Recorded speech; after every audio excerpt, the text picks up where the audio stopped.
Hi everyone.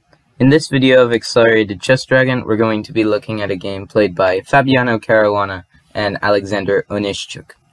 This was played in the 2016 USA Championship in St. Louis in the United States of America. And without further ado, let's look at this game. Caruana starts by playing e4, and now we have e5 by Onischuk. So knight f3, knight c6, and now bishop to b5. So we have the Roy Lopez now. a6, and now bishop to a4. So far it's the Morphy's defense, and now knight f6. And here Caruana completely disregards the fact that the e4 pawn is attacked, and he just castles. And Onischuk actually just played bishop c5. The point is that if he was going to go for knight takes e4, then he would allow moves like rook e1, and the pawn will be regained.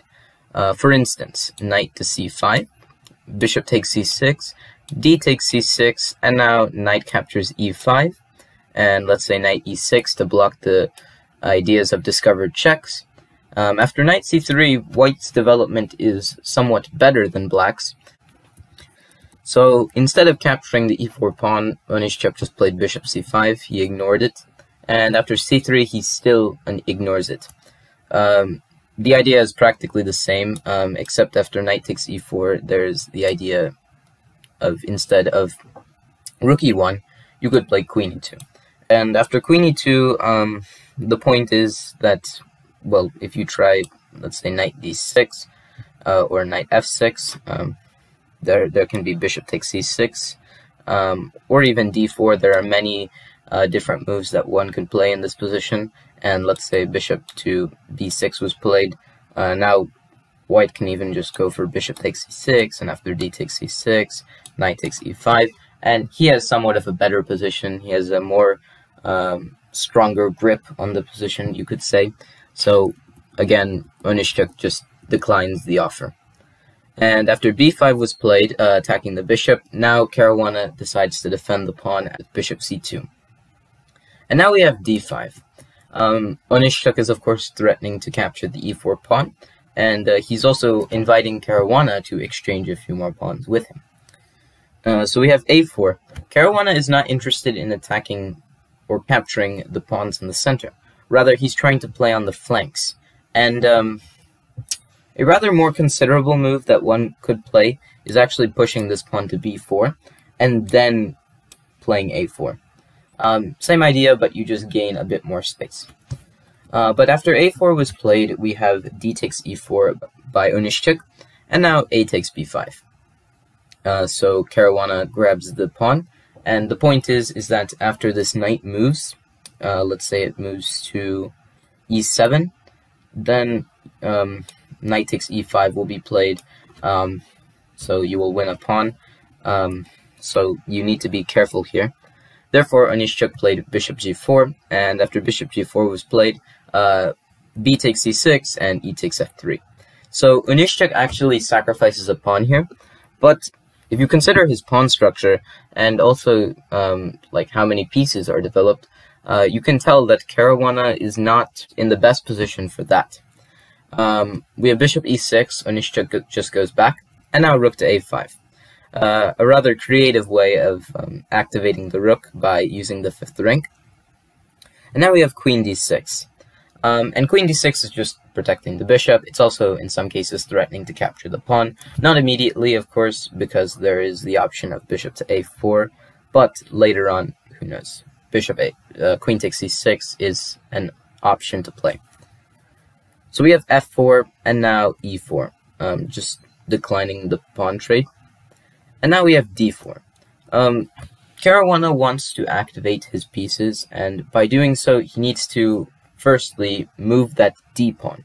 If he can move that d pawn, then that bishop can be activated more than it was on the previous move.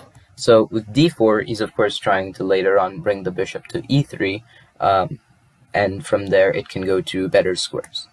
So we have e takes d3, and now queen takes d3 by Caruana. Castles by Onischuk, and now queen takes d6. So we have a queen trade, and here Onischuk could have gone for c takes d6 actually, But if he did this, then there are ideas like bishop to e3, and perhaps Caruana can undouble his pawns, and well, the only real compensation that Onischuk actually had was Caruana's doubled pawns, but now that those aren't even there, it's going to be a lot harder. So we have bishop takes d6, capturing the queen this way, and now rook d1, activating the rook. Bishop g4, Onischuk is attacking the rook. We have rook d4, and now bishop f3. Just trying to paralyze the king a bit. Bishop a4. Another reason bishop f3 was played was actually just to attack the c6 pawn, so bishop a4 defends it. Now we have rook fe8, and the threat of rook fe8 is to bring this rook all the way down to e1 and checkmate. So bishop e3 by Caruana, you need to be aware of this trick. Knight e4, bishop d1. And after bishop d1, Caruana is essentially exchanging into a better endgame. So bishop takes d1, rook takes d1, and now rook ab8. Knight d2. If Caruana wanted to be a bit more greedy and keep the pawn on for a bit longer, then he could play rook takes a6, but that would allow rook takes b2. And we can notice that all of Caruana's pawns are isolated. And this is going to be a severe problem in the rest of the game if this had occurred, because it's very hard to defend all of those 5 isolated pawns. And we can see that Onischuk, despite being down a pawn, only has 1 isolated pawn rather than all of his pawns being isolated. So it would be kind of hard for Caruana to play a position like that, so he just decides to go for knight to d2. Another variation that one could look at is what happens if rook a2. Well, then the rook is just going to be there for the rest of the game. It's not going to be doing much, you know. So there's one more variation, though. What happens if you play this move b4? Well, if you go for b4, then Onischuk actually has a very nice idea of how to continue the game. And I encourage you to pause the video and try finding out what Onischuk would have played had b4 been played by Caruana.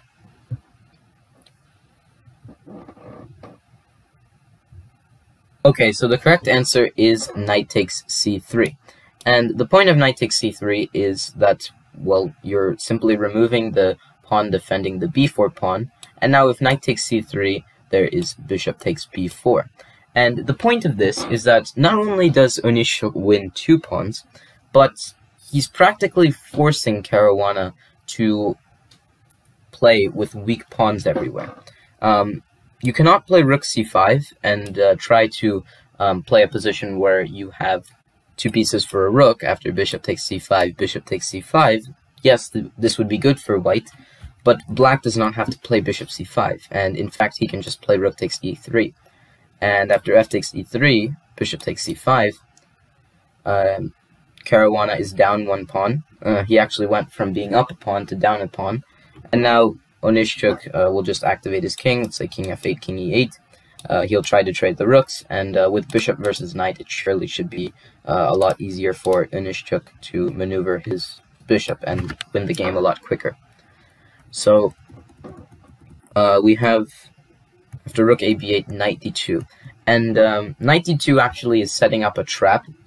And the point of knight d2 is that if you play rook takes b2, which unfortunately Onischuk fell for this trap, Caruana has a very nice combination. So I once again encourage you to pause the video and try finding out how Caruana managed to beat Onischuk in this position. Okay, so Caruana played the move knight takes e4, and this seems pretty straightforward, but after rook takes e4, what's the follow-up? Rook takes a6 seems to work. After h6, how do you continue? There's absolutely no way to continue and try to checkmate black, and black can easily pick off those isolated pawns, and it'll be not even a problem for him. But instead, Caruana had this move. He played the move rook e5. And the point of rook e5 is that, well, you are threatening many things. First of all, you are threatening the rook. And the more crucial thing is that you're not allowing Onischuk to really get a good move, because let's consider all the options that he has. We first have to look at the move bishop takes e5, which is probably the most obvious. This would lose to rook d8 checkmate. The back rank is a very important thing in chess. If it's very weak, then you could even lose because of it. There's also the option of playing rook takes e5, and after f takes e5, of course you're not going to capture the pawn on e5, because, well, then you would simply run into the same idea with rook d8 checkmate. But you could play bishop e7, and you're not down really a piece or like an exchange or something, but this allows Caruana to play rook to d7. And after rook d7, he's forking both the bishop on e7 and the pawn on c7. And after king f8 is played, after Caruana simply will grab the pawn on c7, it's not very clear how Onischuk can continue. I mean, there's a threat of something like rook to d7, there's a threat of rook c8 right now, and well, this passed pawn is really going to give Onischuk a lot of trouble. So what else do you have? Well, let's say you try playing this f5 move. And the point behind f5 is just that you are able to defend your rook. Here, you could capture the pawn on f5, but that would lose all of your counterplay, and then Onischuk would have something to play against. But here, Caruana would have this move, rook takes d6. And the point of rook takes d6 is that if c takes d6 is played, well, then you are simply going to play the move c7. And after rook c4, there's a very nice trick here. Caruana can play the move rook or bishop to c5. It's an interference tactic. And after rook takes c5, trying to maintain the control of the c8 square, bishop takes c5. Or it can be bishop c5 and then rook takes c5. The order doesn't really matter. And after bishop takes c5, how do you stop the pawn from queening? You can't bring this rook back to b8. And this check won't do anything, king g2. And now, what do? You would have to capture this, c8 queen. So, after the move rook e5 was played, Onischuk's replies are quite limited, and he decided to play this rook takes e3 move.